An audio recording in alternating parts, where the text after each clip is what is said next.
Ethan Delaney had built a life that others envied. A devoted husband, a father to a bright young man, and a respected architect. He carried himself with the quiet confidence of a man who had checked all the right boxes. He lived in a well-kept suburban home, where the mornings smelled of fresh coffee and the evenings were wrapped in the hum of a television playing a show no one really watched. It was a good life. At least, that was what he told himself. He sat at the kitchen island, hands wrapped around a ceramic mug, watching as his wife, Claire, moved efficiently between the stove and the sink. She was a woman of precision, her every motion economical, as though life itself were a series of tasks to be managed. Ethan admired her for that, had always admired her. But admiration was not love, and in the silent gaps between them, he could feel the weight of everything unsaid. "Are you working late again tonight?" Claire asked, not looking up from the dishes. Her tone was neutral, but Ethan could hear the edge beneath it. "Yeah," he lied, shifting in his seat. "Big project deadline coming up?" She exhaled through her nose. Not quite a sigh, but close. Of course, it wasn't always this way. There was a time, years ago, when their conversations were effortless, when her laughter would fill the house like sunlight through open windows. But somewhere along the way, between parent-teacher conferences, mortgage payments, and the quiet erosion of intimacy, they had become something else. Not enemies, not even strangers, just people occupying the same space. The sound of footsteps on the stairs broke the silence. Their son, Liam, entered the kitchen, stretching his arms over his head, his hoodie wrinkled from sleep. "Morning," he mumbled, ruffling his already disheveled hair. Ethan offered a small smile. "You were up late?" Liam shrugged. "Studying." Claire turned, hands on her hips. "Studying or gaming?" "Both," Liam admitted, grabbing an apple from the counter. He took a bite and grinned. "But I aced my exam, so it evens out." Ethan chuckled, something warm stirring in his chest. Liam had always been easygoing, sharp-witted, but kind. He was 20 now, navigating college life, relationships, and ambitions. Ethan had never been the kind of father to pry, but he liked knowing his son felt comfortable enough to share bits of his world. Liam perched on a stool across from Ethan, the apple turning idly in his hands. "Hey, Dad, can I ask you something?" Ethan nodded. "Of course." Liam hesitated, then leaned forward slightly. "How did you know you wanted to marry Mom?" The question caught Ethan off guard. He glanced at Claire, but she had turned back to the sink, pretending not to listen. He looked back at Liam, choosing his words carefully. "At the time," he said slowly, "it felt like the right thing. She was my best friend. We cared about the same things, wanted the same kind of future." Liam tilted his head. "But did you ever question it?" Ethan's grip on his mug tightened. The answer was too complex, too tangled in years of unspoken truths. He thought about the moments, brief, fleeting, where he had stared at another man too long, where his pulse had quickened at the presence of something he wasn't supposed to want. He had buried those thoughts beneath obligation, beneath expectation. Claire turned off the faucet, drying her hands methodically. She didn't turn around, but Ethan knew she was listening now. "Why do you ask?" Ethan countered, keeping his voice even. Liam exhaled, running a hand through his hair. "I don't know. I think a lot of people get married because they think they should, not because it's what they really want." Something in Ethan's chest twisted. Claire finally turned, forcing a smile. "Well, love is complicated, but when you find the right person, you just know." Liam met her gaze, then Ethan's, as if searching for something unspoken between them. Ethan forced a nod. "Yeah, you just know." But even as he said it, the words felt hollow. Liam seemed to sense it, but he didn't push. Instead, he tossed the apple core into the trash and grabbed his keys. "I'm meeting Alex for coffee. I'll see you guys later. Drive safe," Claire called after him, her voice softer now. The front door closed behind him, leaving Ethan and Claire alone in the kitchen. Silence stretched between them, heavy and unyielding.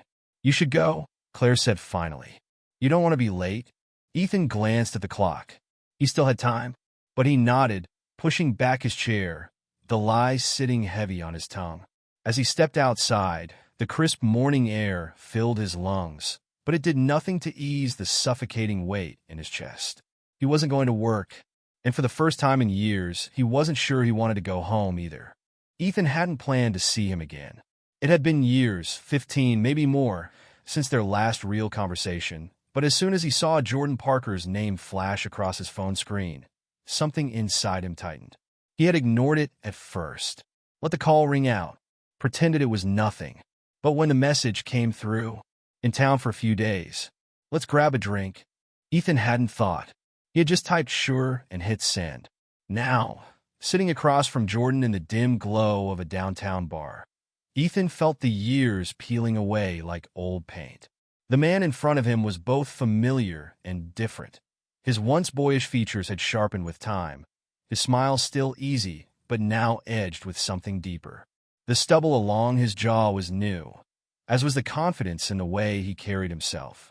Jordan hadn't changed in the way that mattered, though. He still had the ability to make Ethan forget to breathe. "You look good," Jordan said, swirling the amber liquid in his glass. "Didn't think you'd show." Ethan exhaled a soft laugh. "Yeah, well, here I am." Jordan smirked. "Here you are." Their eyes met, and for a brief moment, the bar's low hum faded into the background. Ethan reached for his drink, needing something to do with his hands. "So, what brings you back?" Jordan leaned back, stretching one arm along the back of the booth. "Work mostly, but I figured I'd check in on some old ghosts while I was here." Ethan raised an eyebrow. "I'm a ghost now." Jordan's smirk deepened. "You kind of disappeared on me. Figured that made you one." Ethan looked down at his drink. The past had a way of creeping back, no matter how tightly he had locked it away. He had met Jordan when they were both fresh out of college. Two men with big dreams and reckless hearts. They had been close. Too close. But Ethan had walked away, convinced it was the right thing. Convinced it was the only thing. "You married?" Jordan asked, his tone casual, but there was something unreadable in his expression. Ethan nodded. "Yeah, Claire." Jordan took a sip of his drink. "Still pretending?" Ethan stiffened. "I'm not pretending." Jordan tilted his head, studying him. "Aren't you?" The words stung because they weren't entirely wrong. Ethan let out a breath, shaking his head. "I don't know why I came tonight." Jordan leaned forward, voice lower now, gentler. "Maybe you just needed to remember." Ethan swallowed hard. "Remember what?" Jordan's gaze didn't waver. "What it feels like to be honest with yourself." Silence stretched between them, thick with unspoken things. Then Jordan smiled, slow, knowing. "Come on, let's get out of here." Ethan hesitated. He should say no. He should stand up, leave, go home to Claire, to Liam, to the life he had built. But he didn't, because for the first time in years, he wanted to stay. The air in Jordan's car was thick with the scent of leather and something faintly citrus. Ethan sat in the passenger seat, watching streetlights blur past in streaks of gold. His fingers drummed absently against his thigh. "You nervous?" Jordan asked, glancing over. Ethan scoffed. "Why would I be nervous?" Jordan chuckled. "Because you haven't stopped fidgeting since we left." Ethan stilled his hand, exhaling. "It's been a long time." Jordan nodded, his expression unreadable. "Yeah, it has." They pulled up to a quiet motel on the outskirts of the city. Ethan stared at the neon vacancy sign, blinking in and out of the darkness. "This is a bad idea," he muttered. Jordan turned off the engine and looked at him. "Then why are you still here?" Ethan had no answer. The door clicked shut behind them, sealing them away from the world outside. The air inside the room was still, humming with an electricity Ethan hadn't felt in years. Jordan stood by the window, hands in his pockets, watching him. "You can leave," he said softly. "No pressure. No expectations."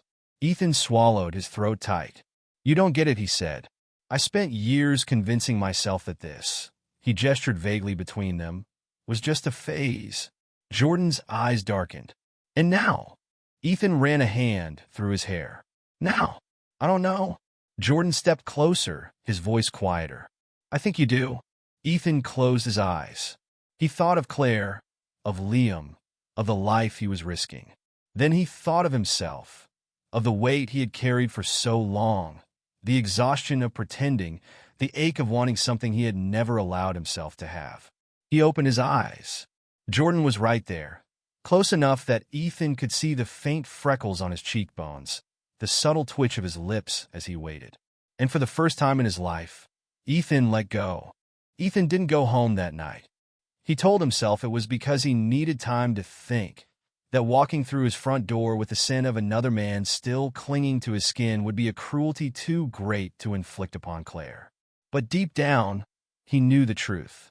He wasn't ready to face what he had done. Instead, he found himself in a small diner on the edge of town, staring into a cup of coffee that had long gone cold. The fluorescent lights buzzed softly above him, casting an artificial glow over the empty vinyl booths. The clock on the wall read 3:42 a.m. Claire would be asleep by now, or maybe she was lying awake, staring at the ceiling, wondering where he was. His phone sat on the table, untouched since the moment he left the motel. No missed calls, no messages. A part of him wanted to believe that meant she hadn't noticed his absence. But Claire wasn't stupid. She noticed everything. The bell above the diner's entrance jingled. Ethan didn't look up, assuming it was just another weary traveler passing through. But then a familiar voice broke the quiet. "You always did like shitty coffee." Ethan's stomach clenched. Jordan slid into the booth across from him, his expression unreadable. His shirt was slightly wrinkled, the collar open just enough to remind Ethan of the way his hands had tugged at it hours earlier. "You shouldn't be here," Ethan murmured, finally looking up. Jordan smirked. "Neither should you." Ethan exhaled sharply, running a hand down his face. "I don't know what I'm doing." Jordan studied him, his expression softer now. "Yeah, you do." Ethan shook his head. "Claire." Jordan leaned back, folding his arms. "Is your wife?" "Yes." "And yet here we are." The silence between them stretched, heavy with everything that had happened, everything still left unsaid. "You don't have to figure it all out tonight," Jordan said eventually. "But you do have to figure it out." Ethan let out a bitter laugh. "And what if I can't?" Jordan's gaze was steady. "Then you'll keep hurting the people you love." The words cut deeper than Ethan wanted to admit. A sigh escaped him, long and tired. "I should go home?" Jordan nodded. "Yeah, you should." But Ethan didn't move, because deep down, he wasn't sure where home really was anymore. By the time Ethan finally pushed open his front door, the sky was beginning to lighten, the deep blue of night giving way to the hesitant grays of morning.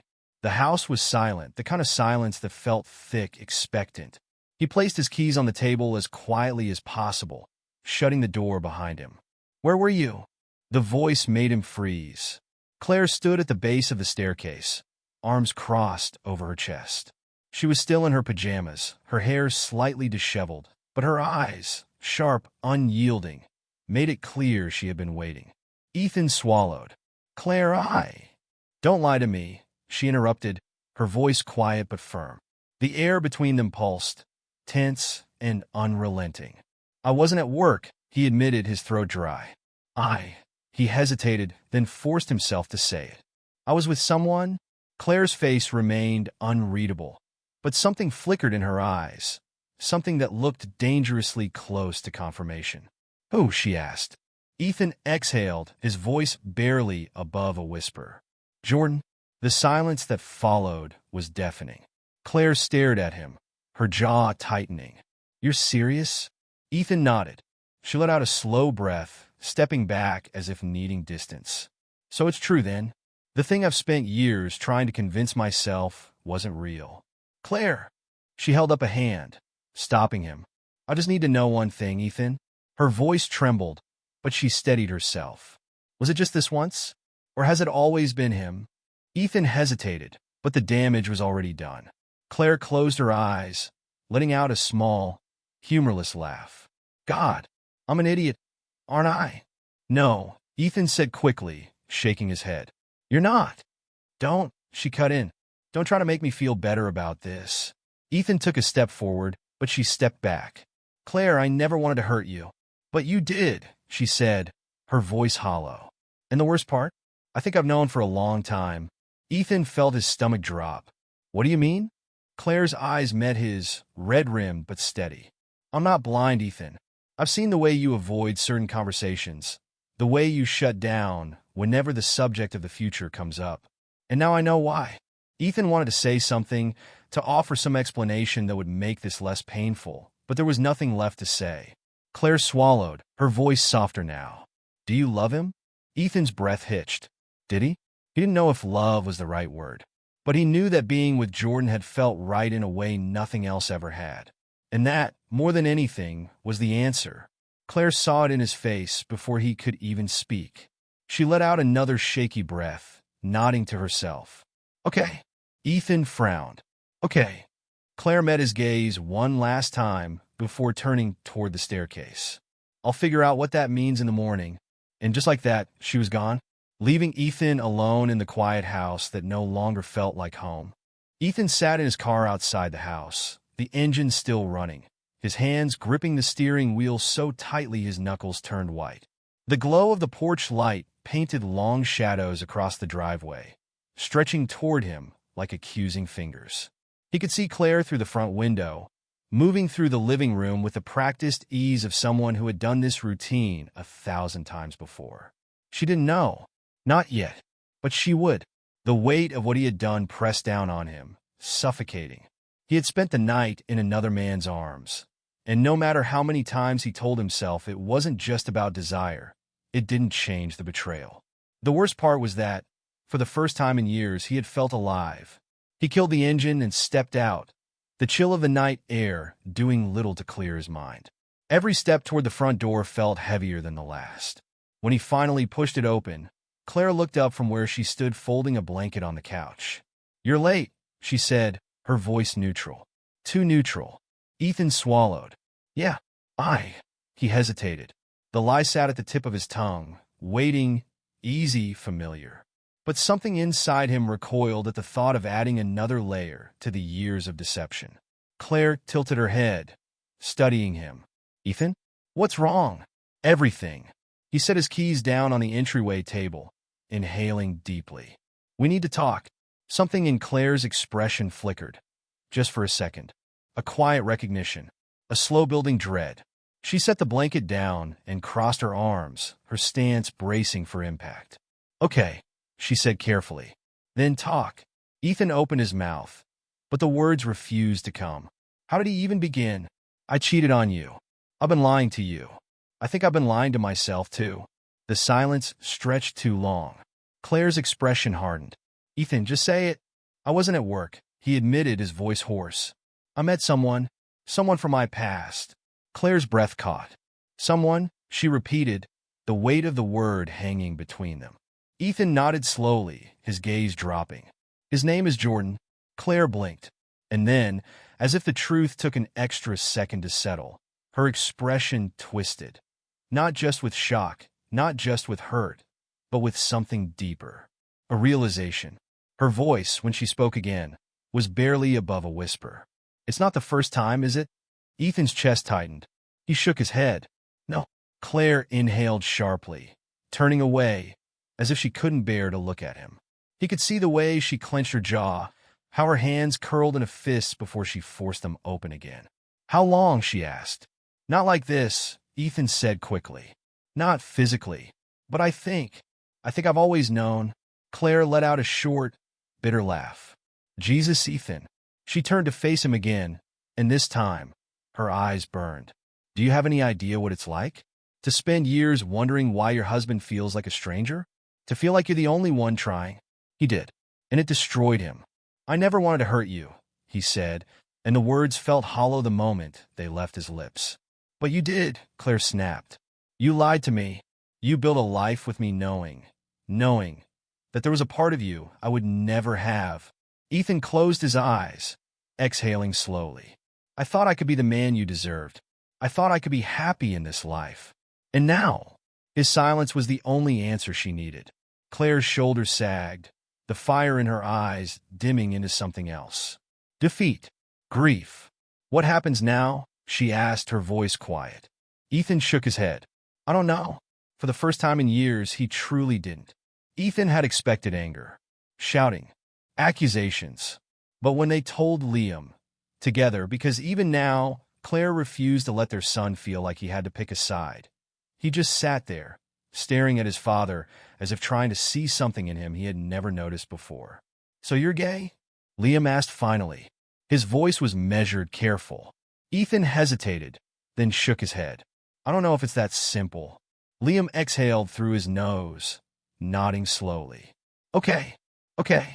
Ethan repeated, unsure what he had expected. Liam gave a small shrug. "You're still my dad. You screwed up. Big time. But I guess I'm not as surprised as I should be." Ethan frowned. "What do you mean?" Liam's lips pressed together in thought. "I don't know. Maybe I just always felt like something was off. Like you weren't really here, even when you were. But I didn't have the words for it." Ethan's chest ached. "I'm sorry, Liam." "I know." Liam studied him for a moment, then nodded. "So what now?" Ethan glanced at Claire. Her eyes were red-rimmed, but she met his gaze steadily. "We figure it out," she said. "One step at a time." Liam nodded again, then stood. "I need some air," he muttered, grabbing his keys before heading for the door. Ethan didn't stop him, because if he were being honest, he needed air too. That night, Ethan lay in the guest room, staring at the ceiling, listening to the house settle into quiet. He and Claire hadn't discussed logistics yet. Who would stay? Who would go? What this meant for their marriage. That conversation would come. For now, he was left with the weight of his choices. For so long, he had been afraid of the truth, afraid of what it would cost him. And now, here he was standing in the wreckage of everything he had built. But beneath the ruin, something else stirred. Not relief. Not yet. But maybe, just maybe, the possibility of freedom.